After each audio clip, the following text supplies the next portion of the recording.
A compra ou o aluguel de um imóvel é algo que precisa ser feito com muita cautela e consciência, pois o processo normalmente é demorado. Existem algumas dicas que podem auxiliar na escolha da casa perfeita.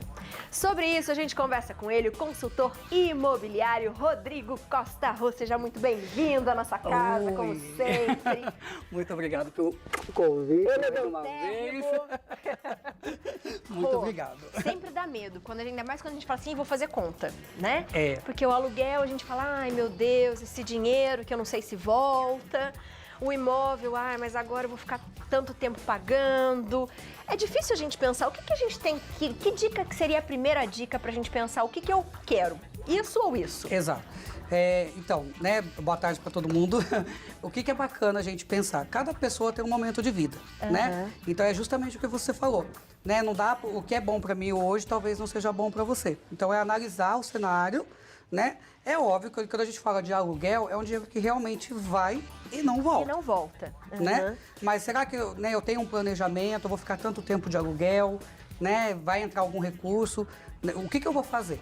Né? Então, isso a gente procura conversar muito com o cliente, justamente para entender e explicar para ele o cenário, que de compra, geralmente vai, né, a tendência, por mais que seja a longo prazo, quando é financiamento, a gente ainda tem uma tendência a ter uma valorização do imóvel e vai valer muito mais a pena. Né? Mas existem as particularidades que aí a gente vai trabalhando com cada cliente para orientar ele de forma correta. Até porque dentro do financiamento também tem outras particularidades que a gente tem que entender. Para saber, porque não é só o dinheiro daquela parcela, né? Não é só o dinheiro. A gente tem o sistema de amortização, a gente tem os indexadores que são utilizados dentro do financiamento. E tudo isso é um pouquinho complexo, mas é importante, até porque, né, quando a gente faz a compra de um imóvel financiado, geralmente é a longo prazo. Boa. A gente tem uns cards aqui bem explicativos. Eu vou pedir para Dê colocar pra gente o primeiro. Legal. Porque aqui a gente tem... comprar à vista. Nossa, comprar à vista já é uma beleza. Eu já ia estar feliz da vida. Eu vou pagar esse aqui, ó. Já ia estar feliz. Mas o que a gente tem que ficar atento, Rô? Então, na verdade, assim, quando a gente fala de, né, compra à vista ou financiado, ou até mesmo aluguel, né, eu até coloquei ali, não agir com o emocional. Porque o emocional, às vezes, faz a gente tomar algumas atitudes impulsivas, né? E, de repente, descapitalizar de um dinheiro e gastar tudo na casa. E, de repente, nem é a casa que eu vou gostar, não gosto do bairro, né? Não me adapto com aquela região e o dinheiro tá ali, empatado. Então, às vezes, vale a pena deixar o dinheiro numa aplicação. Guardar para chegar o momento certo, porque é um investimento, né? Exato. Né? E quando a gente pensa na questão de financiamento, hoje, por mais que as taxas estejam um pouco mais altas do que há 2 anos atrás, ainda assim tem investimentos que vale a pena deixar o dinheiro guardado e fazer o financiamento. Então depende muito de cada cenário. Né? Mas a princípio, eu gostei, adorei a casa, mas espera aí. Né? Vamos analisar a região, vamos analisar se esse imóvel vai ter uma valorização de acordo com o tempo. Então isso é fundamental. Boa. Porque, né, às vezes a gente está com aquele dinheiro parado ali e coça, né, para gastar. E para dizer que está investindo em algo bom, mas de repente você vai não estar é uma boa perdendo. oportunidade. Então, primeiro, deixa o emocional passar, né? Deixa passar um pouquinho, deixa eu ir pro racional para entender qual é o que eu vou fazer. Boa. O segundo ali, fazer o levantamento dos documentos. Dos documentos do imóvel, porque não é só a prestação, que é o que a gente tá falando, né? Quando as pessoas fazem a compra, indiferente se é à vista ou financiado, né? O financiamento, de uma certa forma, o banco também olha a documentação com você. Então acaba te dando uma segurança. Né? Mas quando você vai comprar à vista, aí é você, né? De repente, se você tiver um corretor que tenha conhecimento também, que não são todos, então aí você tem que ficar atento com a documentação, porque aí é você e na confiança da outra parte. Então a documentação é muito importante e é assim, a gente vê vários tipos de situações que a pessoa não se atentou e lá na frente acaba tendo um problema de gastar um dinheiro com uma casa que não pode ser reformada, numa casa que está num lugar ruim, ou já tem um usufruto, ou tem algum empecilho. Então a documentação do imóvel tem que tomar muito cuidado. Principalmente com essa coisa de inventário, né, Rô? Porque às vezes tem coisas de família que ainda não está bem decidido. Exato. Né? O inventário, a gente sempre fala que assim, tem que tomar muito cuidado. Falou que tá inventário, opa, peraí.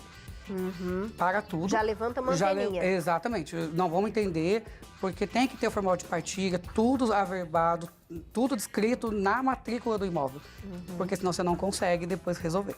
E pensando no aluguel, a gente também tem que pensar nas taxas, né? Exato, exato. Que também aumentam. Exato. Quando a gente pensa no aluguel, hoje, geralmente, né, é o IGPM, é o IPCA e acompanha a inflação, né? A gente está hoje num cenário de taxas altas, então as pessoas que têm aí o aluguel sofreram um pouquinho nos últimos anos com o aumento, salvo aquelas pessoas que conseguiram aí uma boa negociação aí com o locatário, essa coisa toda, mas no mais é o risco. Além de você pagar um dinheiro né, que vai embora, ainda sofre as correções que você fica vulnerável ao mercado. Boa. Cuidado ao negociar com o vendedor direto, principalmente no quê, Rô? Exatamente. Quando a gente não faz o financiamento, eu vou falar direto com o vendedor, né? E às vezes tem aquele jeitinho brasileiro que é para eu não pagar uma comissão para o corretor. Aí eu vou lá e negocio com o vendedor, ou seja, é eu e ele. Né? Então eu vou confiar nele. Será que eu entendo da documentação? Né? O corretor é que está ali no dia a dia, eles, né? Geralmente uma imobiliária tem um escritório jurídico que avalia, tira as certidões negativas para ver se está tudo certo. E você, como vendedor, não é seu hábito de fazer aquela transação direta. Então, confiar só no vendedor fica um pouco complicado. Né? Documento não dá para confiar, você tem que certificar. Boa.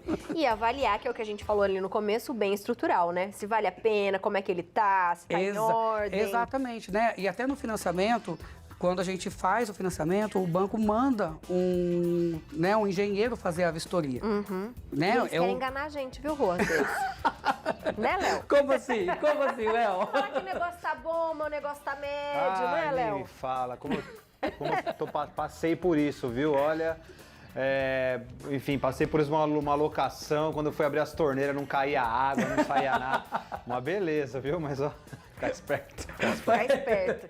Aí a gente já tem algumas particularidades aí, né? Mas o engenheiro em si do banco, até para assegurar que aquele imóvel de fato vai valer para o banco como garantia. Então, tá funcionando. Exatamente. Então já tem uma tranquilidade para você. Agora, quando você está fazendo direto com o vendedor, corre esse risco. Corre um risco maior. E aí, quando a gente fala de comprar financiado, o que a gente tem que ficar atento? Então, o comprar financiado, aí a gente só vai se atentar realmente às taxas, né? Qual é o indexador que eu estou utilizando, qual é o sistema de amortização. Porque a parte jurídica em si, o banco vai olhar para você. Né? Então, o banco vai se assegurar que aquele imóvel, né, é passível de financiamento, está tudo certo para poder dar a sequência e com isso te garante uma tranquilidade. Porque se você não entende, né, tem alguém olhando, tem um departamento jurídico do banco fazendo essa análise. É sempre bom ter alguém que conhece do processo, né? Exato. Pra gente não errar e não perder realmente dinheiro. Porque é o que eu falei para você mais uma vez, o jeitinho brasileiro, né? Às vezes a gente sabe que o corretor tem o trabalho dele e por isso tem a comissão. Né? Quando eu vou fazer o financiamento, eu também pago taxa para o banco. Só que, né, eu entendo da documentação. É ideal contratar alguém para fazer. Essa que é a verdade. Essa que é a verdade. Porque é um investimento alto. Aí é o que a gente falou ali também das vistorias e tal. E a gente tem um outro também, que é... Qual que é o próximo? Passa pra gente, Dê. Ai, boa. Porque ali a gente falou bastante das documentações. Agora Isso. O aluguel. E esse aluguel de boca?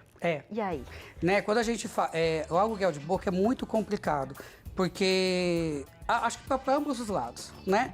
Tem inquilino que acaba não respeitando muito o imóvel e acaba deteriorando aquele bem.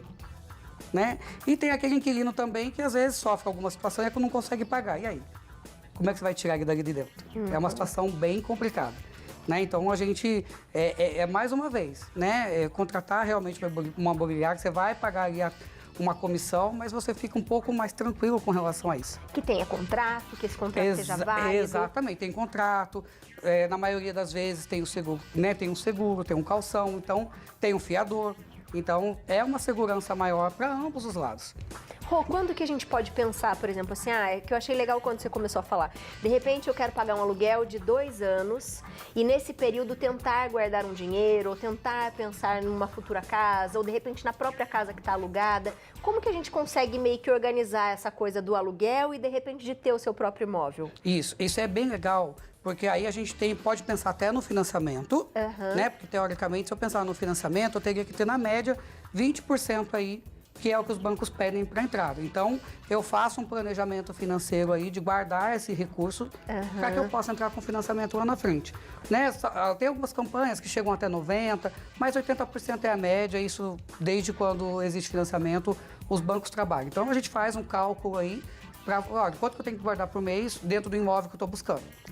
Então, a gente faz essa reserva, né? E aí a gente tem outras linhas também. Tem pessoas que às vezes têm um pouquinho de dificuldade de guardar, né? Ver o dinheiro guardado, coça para gastar. E aí, de repente, vale a pena também um consórcio. Então, tem algumas outras, tem ferramentas e métodos que você pode estar fazendo isso. Vai dar um aperto, né? Porque é um aluguel e mais uma prestação, mas pensa que é para um bem maior. Né? É melhor apertar de outras coisas, mas você adquirir um patrimônio e com segurança. Né? Então, 2 anos, puta, eu estou no imóvel, gostei do imóvel, é aqui mesmo que eu quero ficar. Geralmente, quem está alugando tem a preferência, né? Estabelecida em contrato pela compra e tal, então facilita. Então, a gente até sugere, olha, não sai comprando de cabeça. Né? Estuda para ver se é isso mesmo, se é a região. E no pior cenário, comprei, não gostei? Vai lá, compra outro e aluga aquele, né? Que uma prestação paga o outro. Paga outra. E o imóvel ainda hoje é um dos bens que mais valorizam? Sim. Na verdade, assim, até nos últimos, vamos pensar aí, uns 3 anos, foi o que mais teve valorização. Então, por mais que hoje a taxa de juros esteja um pouco alta, ainda assim os imóveis estão tendo valorização. Então, hoje ainda compensa comprar um imóvel financiado e deixar o dinheiro aplicado. Boa. Você de casa, sei que ficou com várias dúvidas, né? Tá fazendo várias contas. Mas pensa principalmente nisso que a gente falou hoje para vocês, das documentações, quem que tá junto com você. Sempre pegar alguém que saiba o que tá fazendo, porque às vezes a gente assina na empolgação e acaba perdendo dinheiro e perdendo saúde. Não, é um patrimônio alto, né? Na maioria das vezes é uma realização de um sonho. Né? E longo prazo. Né? Se você faz um contrato, vamos pensar num aluguel. Né? Eu sempre falo muito isso para empresário. Você vai lá e aluga um ponto comercial, reforma aquele ponto comercial. Na maioria das vezes não tem abatimento. E aí o negócio começa a prosperar. Né? E aí o dono do imóvel vem e fala assim, olha, vou aumentar em tantos %. Qual a opção que você tem? Ou você vai sair dali e correr o risco de perder a clientela, ou você vai ter que pagar. E aí então, você tem que fazer essa continha. Exato. Então a gente sempre conversa muito com isso, né? Não tem opção, vou alugando, mas vamos alugando e vamos buscando, né, a quitação, a compra mesmo, que seja parcelado através do financiamento a longo prazo, mas é seu. É seu. Minha gente, e dá uma tranquilidade, uma segurança pra gente, né? Dá. Você de casa, aproveita, se ficou com mais dúvidas, aproveita para seguir o Rô na internet, @r. Soluções Financeiras, tá aparecendo aí na sua tela. O telefone de contato é o 12 99625 7136. Obrigada. Beijos. Obrigado Ótimo final você, de viu? semana, viu?